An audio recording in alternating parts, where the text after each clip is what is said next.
Assalamualaikum warahmatullahi wabarakatuh. Salam sejahtera untuk kita semua. Perkenalkan, nama saya Ahmad Oktopurnama. Dalam kesempatan ini saya akan mempresentasikan tentang rekapan materi pekan 11, yaitu terkait non-destructive test method.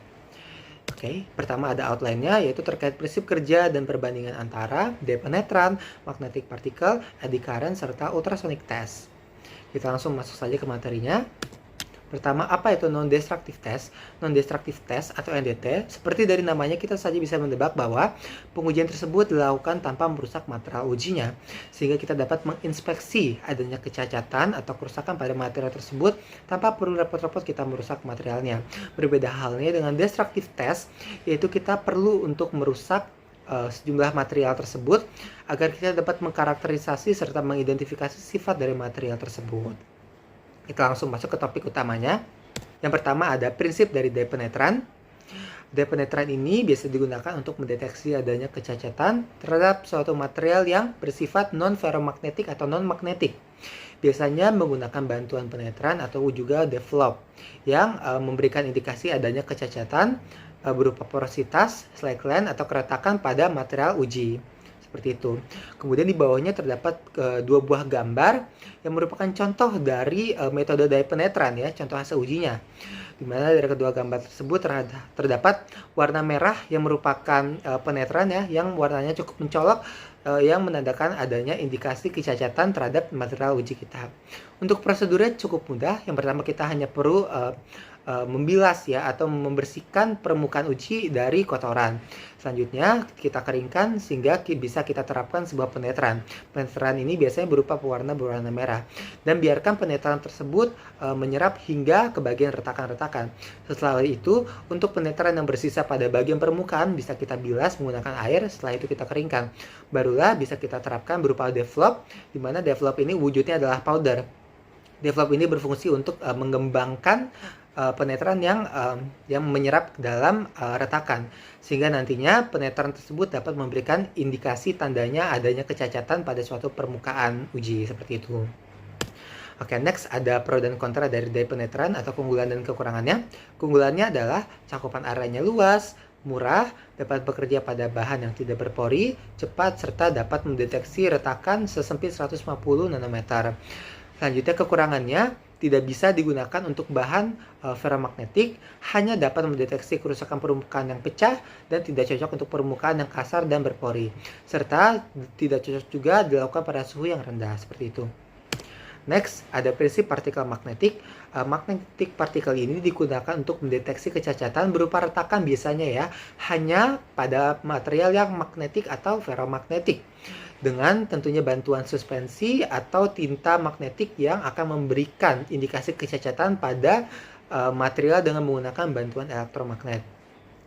Bisa kita lihat pada dua gambar di bawah. Pada gambar kiri itu merupakan kondisi di mana suatu material uji tidak mengalami cacat dan dialiri suatu listrik ya, elektromagnet, sehingga magnetic field lainnya garis lurus ya. Kemudian pada gambar yang kanan itu adalah kondisi di mana suatu materialnya mengalami crack, sehingga magnetic field lainnya terdistorsi pada bagian yang crack, sehingga saat diberikan tinta magnet atau suspensi magnet tersebut akan terkumpul pada suatu titik, di mana titik tersebut adalah titik crack yang mengindikasikan adanya crack pada suatu material uji tersebut. Oke, next selanjutnya ada keunggulan dan kekurangannya. Keunggulannya adalah dapat mendeteksi cacat kecil hingga 2 mm di bawah permukaan, serta dapat digunakan pada permukaan yang relatif kasar dan kotor. Dan tentunya metode magnetic particle ini sangat murah, sama ya seperti metode sebelumnya, serta fleksibel. Kekurangannya adalah hanya terbatas pada bahan yang magnetik atau ferromagnetik, membutuhkan sumber listrik, serta menggunakan cairan yang sifatnya mudah terbakar sehingga tidak bisa digunakan pada area tertentu, seperti itu. Selanjutnya ada prinsip eddy current ya. Eddy current ini digunakan untuk mendeteksi kecacatan pada dan hanya material yang sifatnya konduktor dengan menggunakan prinsip induksi elektromagnetik yang diterapkan pada eddy current tester yang menampilkan hasil indikasi, di mana hasil indikasinya menerima sinyal yang sinyal tersebut didapat menggunakan alat yang dipicu bernama probe, dan tentunya probe ini perlu disambungkan pada eddy current tester tersebut. Selanjutnya ada skema ya. Ada dua gambar. Pada gambar atas merupakan susunan skema, susunan alat dari eddy current tester. Ada eddy current tester, probe, dan juga spesimen ujinya. Dimana pada gambar pertama menunjukkan displaynya dalam kondisi awal dimana probe belum mendeteksi adanya kerusakan atau kecacatan pada material ujinya. Sedangkan pada gambar kedua yang bawah itu adalah kondisi di mana probe mulai mendeteksi adanya kecacatan pada suatu material, ditandai dengan eddy current tester pada displaynya sudah menunjukkan adanya grafik yang bentuknya gerinjulan, menunjukkan adanya kecacatan pada suatu material uji, seperti itu. Keunggulan dan kekurangan dari eddy current test yaitu yang pertama, keunggulannya sensitivitas pada crack kecil tinggi, bisa mendeteksi cacat pada surface ataupun subsurface, serta hasil pengujian tidak terpengaruh terhadap geometri dari spesimennya. Kekurangannya, material yang digunakan pada eddy current test haruslah konduktor, tidak bisa yang non-konduktor. Hasilnya juga sangat terpengaruh terhadap kekerasan serta kehalusan permukaan, dan permukaannya juga harus dapat dijangkau oleh probe, seperti itu. Oke, selanjutnya kita masuk ke dalam tes yang terakhir, yaitu adalah prinsip dari ultrasonic test. Ultrasonic test ini mirip seperti eddy current test, yaitu dapat mendeteksi suatu kecacatan. Bedanya adalah bisa digunakan pada material logam dan non-logam.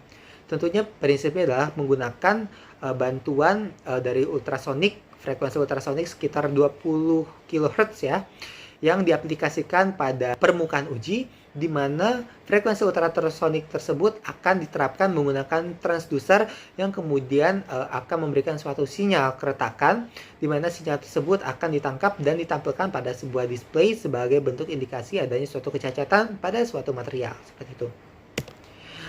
Oke, ini ada gambar pertama, yaitu gambar susunan dari alat dari ultrasonic test. Ada display, pulsar, transducer, dan juga workplace yang merupakan spesimen uji yang terdapat kecacatan yang ditandai dengan kotak merah warna oranye. Di mana dalam kondisi ini transducernya belum menyala. Selanjutnya pada gambar kedua, yaitu transducer sudah dinyalakan dan menerapkan frekuensi ultrasonik, di mana gelombang-gelombangnya akan berjalar, namun pada bagian cracknya akan terdistorsi, di mana bentuk distorsi tersebut akan menjadi sebuah sinyal, dan sinyal tersebut akan ditransmisikan ke dalam display dan disajikan ke dalam bentuk grafik gerinjulan, di mana grafik gerinjulan tertinggi yang bisa dikotakkan ya, dikotakkan pada kotak oranye, itu menunjukkan adanya kecacatan pada suatu material, seperti itu. Oke, selanjutnya ada pro dan kontra dari ultrasonic test. Pertama, keunggulannya yaitu dapat memperoleh informasi kedalaman, letak, serta ukuran dari kecacatan suatu material, serta dapat melakukan pemeriksaan dari satu sisi, serta tidak menimbulkan bahaya radiasi. Perlu kita ketahui bahwa cacat surface dan subsurface pun dapat terdeteksi melalui ultrasonic test ini. Kemudian kekurangannya, tidak bisa digunakan pada material yang memiliki ketebalan kurang dari 5 mm, hasil sangat terpengaruh dengan kekerasan dan kehalusan permukaan uji. Ini sama dengan uji tes sebelumnya, yaitu eddy current, serta sinyal juga dapat disalahartikan. Oke, next selanjutnya kita masuk ke dalam sesi Q&A, di mana pada sesi ini kita akan membandingkan keempat buah metode testing ya, non-destructive test yang sudah saya paparkan sebelumnya dengan menggunakan 3 buah pertanyaan yang sudah saya terima. Dan di sini kita akan membandingkan keunggulan-keunggulannya ya. Oke, mari kita mulai ke pertanyaan pertama. Metode manakah yang paling efektif untuk mendeteksi cacat permukaan pada logam non-ferromagnetik? Jawabannya adalah dye penetration testing. Mengapa demikian? Karena dye penetration testing ini memang diperuntukkan untuk material yang non-ferromagnetik. Kemudian juga dye penetration testing ini dapat mendeteksi kecacatan di permukaan tentunya ya, sesempit 150 nanometer, yang mana ukuran tersebut sukar terlihat oleh mata tanpa alat bantu, seperti itu. Mengapa tidak metode-metode yang lain? Misalkan pada metode partikel magnetik itu hanya diperuntukkan untuk material yang memiliki sifat magnetik. Kemudian juga pada eddy current itu diperuntukkan untuk material konduktor, serta pada ultrasonic testing sebenarnya bisa diperuntukkan untuk material non-ferromagnetik. Namun kelemahan dari ultrasonic testing ini terkadang terdapat salah sinyal akibat terpengaruh oleh kekerasan ataupun kekasaran dari permukaan material uji, seperti itu. Dan juga ultrasonic testing ini terkadang dikhususkan untuk mencari keretakan yang letaknya di kedalaman material uji kita, seperti itu. Next, pertanyaan kedua, jika kecepatan pemeriksaan menjadi pertimbangan utama, metode manakah yang lebih disarankan? Jawabannya adalah magnetic particles. Sebetulnya kecepatan dari proses pengujian itu tergantung dengan ukuran dan spesimen uji apa yang kita gunakan. Dan apakah spesimen uji tersebut sesuai dengan metode yang kita gunakan, entah dari bahannya, seperti itu, dan lain-lain sebagainya. Dan juga ada faktor eksternal seperti kuat arus listrik serta suhu, itu juga berpengaruh. Namun jika kita tinjau dari prosedur persiapannya bagaimana, serta preparasi dan juga hasil yang kita dapatkan, kecepatannya bagaimana, kita bisa menyimpulkan bahwa yang paling cepat adalah magnetic particles. Mengapa demikian?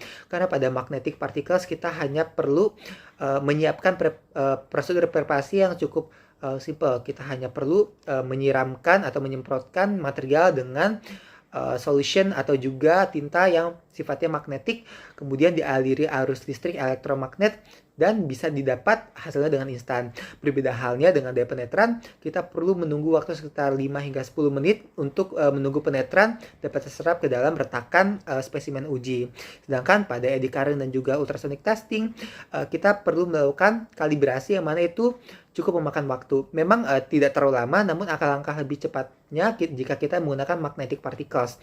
Kemudian juga pada eddy current dan juga ultrasonic testing, itu kita perlu menggunakan alat bantu bernama probe dan juga transducer, yang mana kita harus menjangkau area-area yang kita duga terdapat sebuah kecacatan, di mana kita perlu memiliki ketelitian dan keahlian yang cukup tinggi untuk dapat mendeteksi dan menggunakan alat probe dan juga transducer tersebut, seperti itu. Lalu selanjutnya ke pertanyaan ketiga, dalam hal kesensitifan terhadap kecacatan kecil, metode manakah yang paling unggul? Jawabannya adalah ultrasonic testing. Mengapa demikian? Karena pada ultrasonic testing, prinsipnya adalah memancarkan gelombang ultrasonik, yang mana penjalaran gelombang ultrasonik ini cukup melebar sehingga bisa berinteraksi dengan sela-sela kecacatan yang terletak di dalam permukaan atau di dalam material spesimen uji kita, seperti itu. Dan sifat gelombang ultrasonik ini sangat sensitif meskipun ia berinteraksi dengan retakan atau kecacatan yang ukurannya kecil, sehingga ketika gelombang ultrasonik ini berinteraksi dengan kecacatan kecil tersebut akan tetap memantulkan gelombang tersebut yang menjadikan sebuah sinyal yang nantinya akan disalurkan ke dalam display yang menjadi adanya indikasi kecacatan pada material uji tersebut. Itulah sebabnya mengapa ultrasonic testing sangat cocok untuk mendeteksi kecacatan kecil pada suatu material uji kita, yaitu. Berikut ini ada daftar referensi yang digunakan. Sekian, terima kasih. Kurang lebihnya mohon maaf. Semoga video ini dapat bermanfaat bagi kita semua.